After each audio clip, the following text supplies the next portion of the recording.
Welcome to the Wrestling Fam Talk Show. I'm Ashley. And I'm Ron. And today we're going to be doing AEW 2022 predictions / what I would do. However you want to take it. This is little fun ideas I wrote down. Trying to predict what could possibly happen in 2022. So we'll kind of start off easy and then get into maybe the crazier ideas that probably won't happen. Number 1, Adam Page will lose his title to MJF in 2022. What do you think about that, Ashley? I can see that. I see that happening. I see a slow build-up. That would be the next challenger. Mm-hmm. I see MJF beating CM Punk in this rivalry.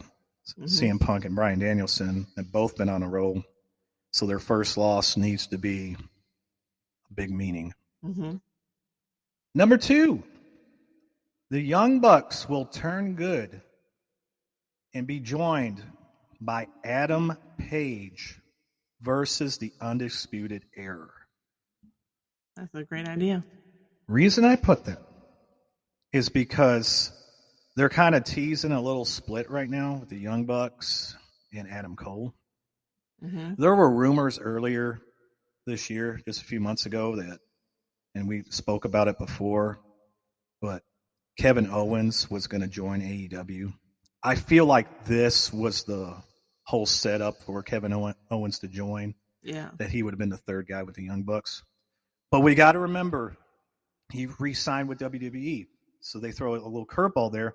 Adam Page, he apologized to the Young Bucks. They accepted that apology. And you saw how they kind of interacted when he beat Kenny Omega. Yeah. Giving them the head nod. And then on the vlog, Kenny Omega wasn't even sad about losing to Adam Page.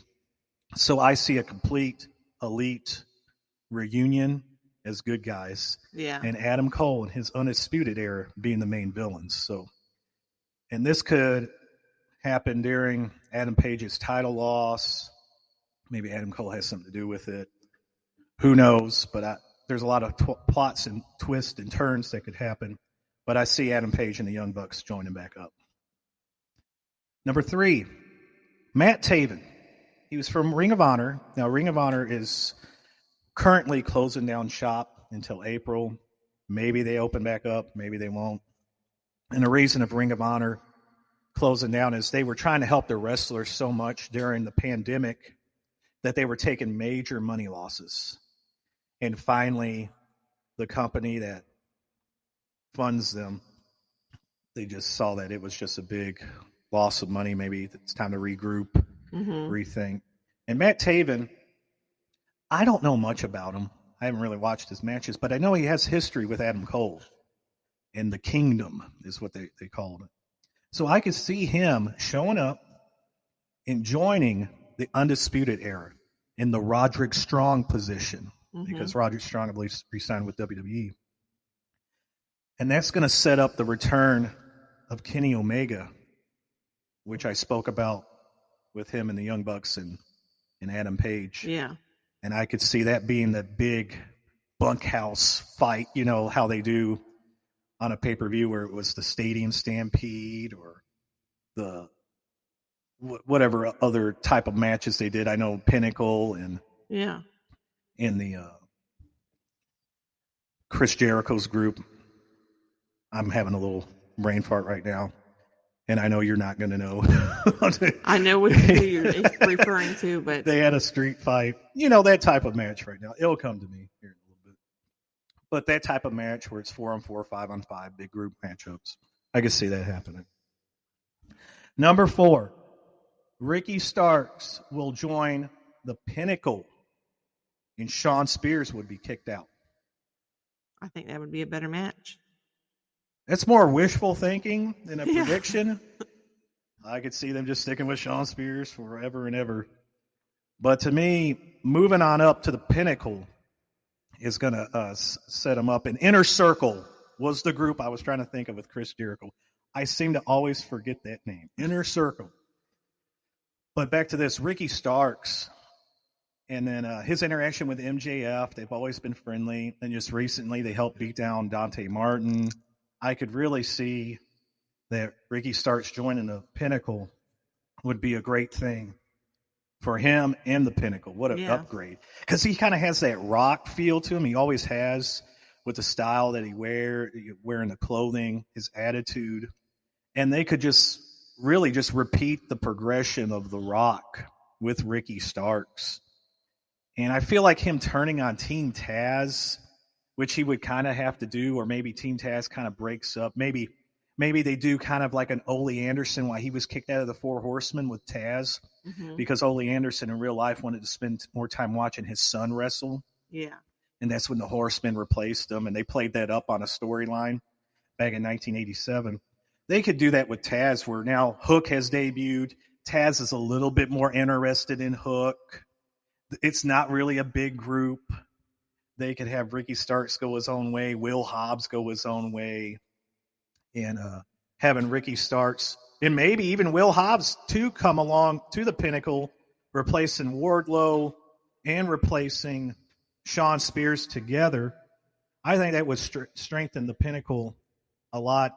And then when Ricky Starks wants to break away from the Pinnacle, a la Rock with the Nation of Domination, that's going to mean more than him breaking away from Taz. And then it kind of would give Taz a little sympathetic feeling, and Hook a little sympathetic thing, because the fans are really behind Hook right now. And it wouldn't shock me that he would become more of a good guy later on down the line. Number 5 is a joint idea. It's about Bryan Danielson. I'm going to keep saying it. I keep wanting to say Daniel Bryan's son.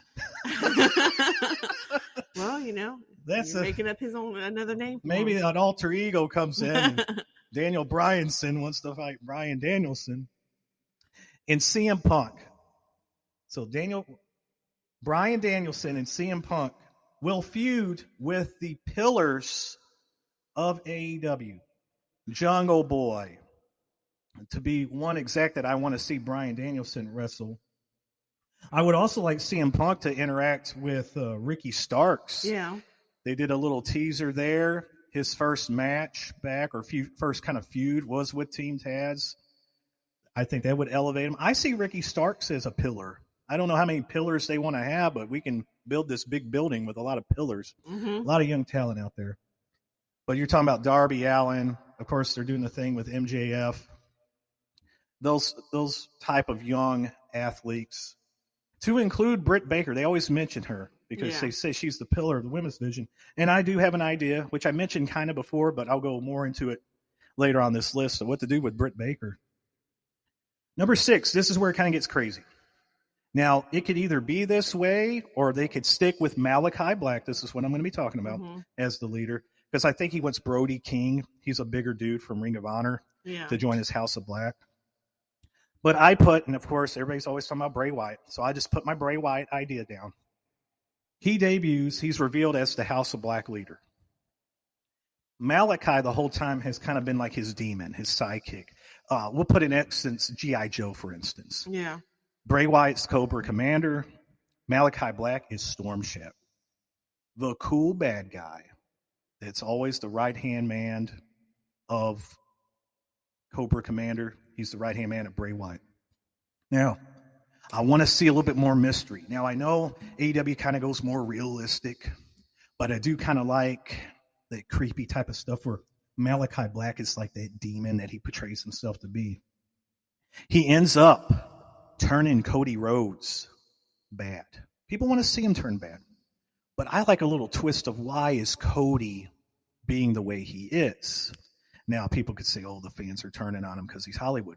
But he did have a lot of matches with Malachi. Malachi has mentioned turning bad, things like that about Cody, and twists and turns in his head and things of that nature. What if he turns Cody Rhodes bad? He's the reason Cody's been getting booed by the fans. Yeah. And with Cody, they did a little thing years ago on the vlog with the Young Bucks where Cody was kind of entranced, or he had a spirit in him, and he would wear white contacts. I would love to see that, where Cody comes out and you can't even see his pupils, and he wrestles. He is the American Nightmare. He has become that nightmare. He turns on the Nightmare Factory.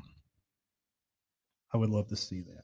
And then Andrade is more like a Destro. He is the supplier of funds. You base him off of he's rich, he's established. I think that group, that evilness right there, would be perfect. To add on to that, I had it a little bit down, but since we're just talking about it, the House of Black would then in turn, and this we'll write this as number 7. The House of Black will feud with everyone, good or bad, because the demons in them, they don't care who's good or bad. They're going to attack everyone. It's going to lead to feuds with maybe the Pinnacle. Maybe you'll see bad guys against bad guys where he had Cody and they beat up Arn, but FTR has so much respect for Arn Anderson. Tully Blanchard was his former tag team partner. They could come out, start the feud with the Pinnacle in the House of Black. They come out, they save Arn just based off of respect. Yeah. And even though they're still bad guys, the House of Black does not care. They're attacking everyone. Even though FTR has helped them before. That's how evil they are. Yes, you helped us before, but we only used you for our gains. Then the Briscoes, they join AEW.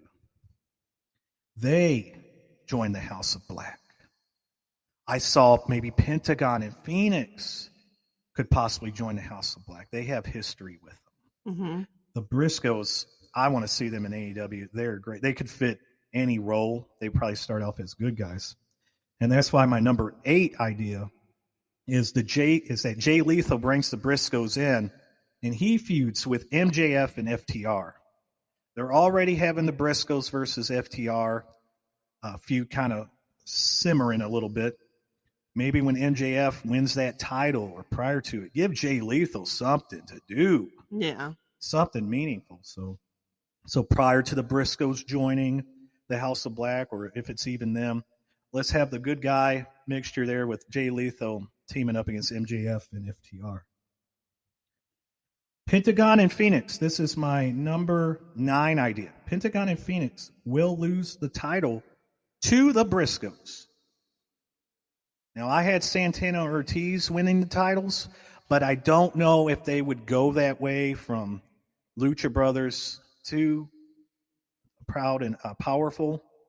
Maybe they have the Briscoes in between, because that would be a great match. Briscoes versus Santana Ortiz for the titles. Either way, whoever wins the titles first. But I see the Lucha Brothers losing the titles to either Santana and Ortiz or the Briscoes during the year of 2022.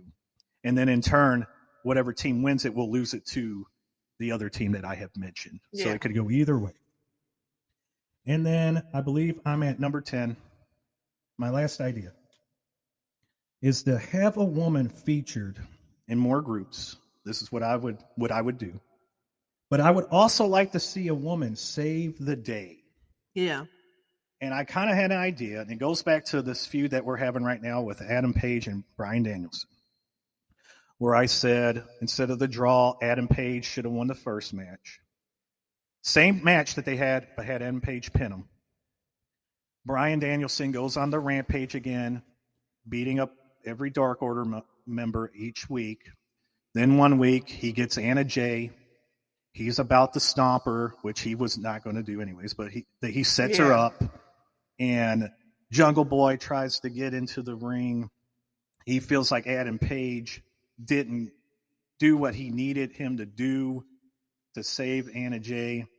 But let's say the security is holding Jungle Boy back because Bryan Danielson's like, if you step one more, I'm gonna crush your face or whatever. So everybody's kind of like at that standstill. And then behind him, Britt Baker appears, kicks him between the legs. The crowd explodes. But instead of being good, she picks up the mic and she's like, there's only one person in this company that gets to beat up these, and she could say a bad, these B words or whatever. And that's me. Yeah. It's almost like she saves Anna Jay, but it's not because I want to save someone, even though it's but you still have that bad guy or bad girl feel to her, where it's like, I'm only saving her because I'm the only one that gets to beat these women. You're not stealing my thunder. I'm the only one that gets to beat up the women here. And I thought that would be a great way to kind of end the show where she's the savior, but she's still bad. Yeah. And I think people would have loved that. Put the spotlight on her. Here you have 3 guys going to be competing for the world title. That's what I would have as that triangle match between Jungle Boy, Bryan Danielson, and Adam Page, just to mix it up. But here she's got the spotlight put on her, and it just would be like an awesome ending to the show. That would actually be really good. Yeah, those were some predictions. And again, it kind of goes on to my last show we just did, where my ideas, kind of a mixture, but some of those are my predictions. Some of those are really wishful thinking. Yeah. I think the more I got down on the list was more my wishful thinking. The earlier on the list were things that I could actually see happening this year in 2022. But either way, whatever happens, should be a big year for AEW in 2022. All the debuts have happened. There's probably a few more that will happen this coming year. The table is set. All the food has been ordered. It's now time to cook the meal and deliver on the goods. Yeah. You have anything to add, Ashley? No, I actually really enjoyed that last idea because I think that would be great. I thought that was really awesome. Yeah, you haven't seen that. You haven't seen. It's been a while since I've seen anything like that. Since China, maybe. Yeah. China, saving the day. I think that would be really good for the women's division to start being involved in those type of matches and kind of getting out there because, I say AEW does bring back some of that feel of the older style of wrestling for the women for me, but I wish I could see more storyline involved. Yeah, no more damsels in distress, Yeah. Like it's already, come on, 2022 is here. I mean, you saved my butt more times than I've ever saved your butt. So most likely, because if we're keeping tally here, I can't stand back. So, but yeah, so I would love to see that happen. Those are some of my predictions. Again, I hope you all enjoyed the show, and I hope you join us again. Bye-bye.